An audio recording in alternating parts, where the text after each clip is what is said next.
Iran has announced it is rolling back its commitments under the landmark nuclear deal following the assassination of the Iranian general Qasem Soleimani by the US in Baghdad on Friday.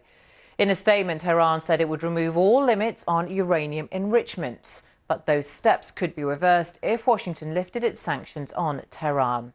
It comes as Soleimani's remains have been returned to Iran with great ceremony. The multi-city funeral procession has been followed by enormous crowds. Well, here you can see the huge crowds in the city of Mashhad as his coffin was brought onto a stage. The crowds were so large that its journey onto Tehran had to be postponed. Meanwhile, in neighbouring Iraq, where Soleimani was killed, the parliament has passed a resolution ordering all foreign troops out of the country and banning them from using Iraq's land, air and waters for any reason. James Robbins reports.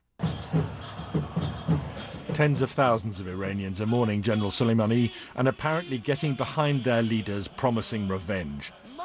The chants are familiar, including death to America, but the context has radically changed. The war of words from both sides is intensifying. President Trump has tweeted this threat of massive retaliation. If Iran strikes any Americans or American assets, he says, we have targeted 52 Iranian sites. Some at a very high level and important to Iran and the Iranian culture. And those targets and Iran itself will be hit very fast and very hard. The USA wants no more threats. Is there still risk of attack? Of course there is. There's a tremendous risk. Right. And we're doing everything we can to make sure that we take that down and protect American lives. That's the mission set. When the president laid out his national security strategy 3 years ago, this is all in the context of a larger American strategy to create peace and stability in the Middle East. In the Iraqi capital Baghdad, where the general was killed in the American strike, Iraq's parliament has expressed its outrage, voting for the removal of all foreign forces from the country, although the decision is not necessarily binding. America is busy sending reinforcements to the wider region. In practice, around 5,000 US forces in Iraq are unlikely to leave soon. But the US-led coalition has announced a pause in training of Iraqi forces and operations against IS or Daesh. The whole focus now will be on protecting its bases. James Robbins, BBC News. Let's get more on this and talk to Lise Doucette, our chief international correspondent, who joins us now live from Kabul. Lise, welcome to you. So Iran has said it will roll back on any nuclear deal commitments. Now we know that obviously Donald Trump walked away from this deal back in 2018. So what do you think Iran means by this? Yes, it's not as dramatic as it was first reported. It seemed to imply that Iran was completely abandoning the 2015 nuclear deal. But the details say something else. This is the fifth step that Iran has taken to break its commitments under the deal. Javad Zarif, the foreign minister, said this would be the last step.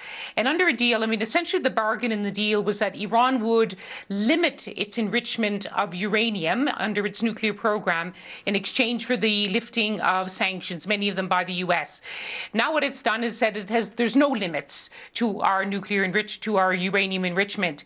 But it didn't, as was feared, announce, for example, a 20% enrichment. So it's kept open the possibility of either escalating or de-escalating. And critically, it didn't cancel its cooperation with the International Atomic Energy Agency, and also said it was ready to go back to the table if the European Union made efforts to revive the deal or if the US lifts sanctions. Big ifs, if you like.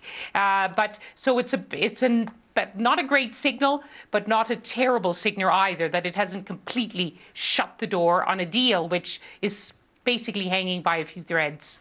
Meanwhile, Lise, in the past few minutes, Donald Trump has tweeted that he said these media posts will serve as notification to the US state Congress that should Iran strike any US person or target, the US will quickly and fully strike back, and perhaps in a disproportionate manner. Such legal notice is not required, but is given nonetheless. So we have had really in the past 24 hours an escalation, certainly, in, if you can call it a war of words at this stage, from Iran and from Donald Trump.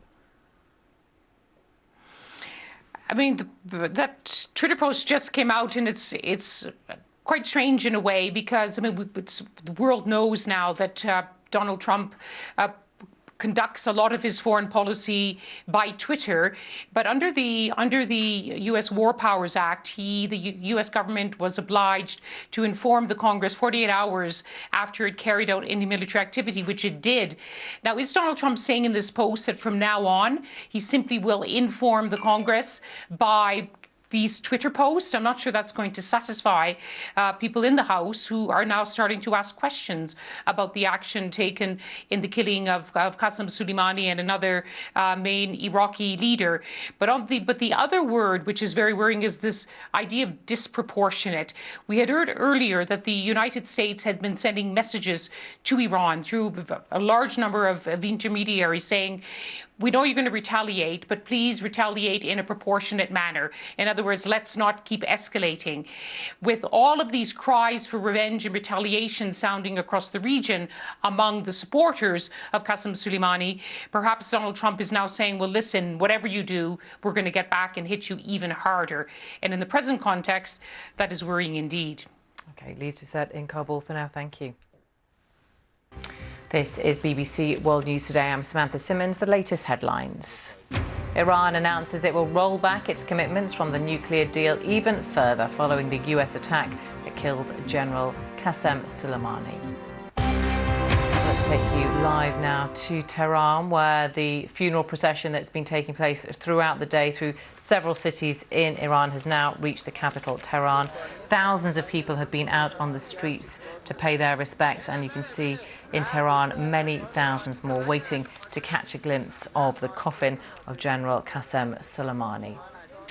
Well, let's get more on this now and how the different political groupings in the Middle East may react to the latest threats from Iran and the US. We can speak to Hanin Gadar from the Washington Institute for Near Eastern Studies. She focuses on Shia politics. Welcome to you. Thanks very much for being with us. Soleimani was credited with being the man behind putting in place a Shia government in Iraq, of course, where he was killed on Friday. What happens now, do you think, to that, the people there and those in power and the links between Iraq and Iran now that he is gone, the puppet master? Yeah, good evening. Thank you for having me. I think killing Qasem Soleimani has changed many things for Iran itself, because so far they've been playing the game of the negotiations game with the U.S., with the Trump administration. And today they feel that they have to respond. But if they do respond, it's going to be very risky for them, because they will expose themselves further to the U.S. Military campaign, specifically in Iraq. Knowing that the U.S. president and its administration have been increasing their threats. But also, if they do not respond, they will look very, very weak. And considering their internal challenges, they cannot look weak today. So they will have to respond. The response is not going to look like a World War III like everybody is expecting, because it's I think what really is going to look like is what Hassan Nasrallah, the leader of Lebanese Hezbollah, said today. He kind of drew the picture of how the response is going to be, which is calculated attacks against U.S. military positions in the region, but most probably it's going to be in Iraq, as we can see today, the first one has happened on the Green Zone in Baghdad. And I think there will be a number of these attacks for the time being. I don't think it will escalate more, because the red line also has been defined, which is killing an American or an American soldier, personnel, or even civilians. So this has been a very clear red line that has been drawn in the past few days. And any death of an American is going to bring more American reactions, military reactions. So probably they are going to hit bases without killing an American. And Hanan, I just want to ask you briefly as well about the fact that Soleimani was a man behind so many different factions in the Middle East, behind supporting Assad in Syria and also Shia factions like Hezbollah in Lebanon. What impact will his death have on them, do you think? Obviously, they are going to try to hold on to their power in both Baghdad and Beirut. What they're going to try today is, while they are calculating these responses, the military responses, they are going to grab to power in Lebanon. So I'm anticipating the formation of the government in Lebanon, a Hezbollah-formed government in Lebanon very soon. And as you see in Iraq today, the parliament already made a vote to expel the U.S. presence, military presence, which was not going to probably happen anytime soon. But what I'm trying to say is that they are going to maintain and consolidate their powers in Lebanon and in Iraq as a reaction to their vulnerability. Hanan Ghada, unfortunately we're out of time, but thank you very much for your analysis. Thank you.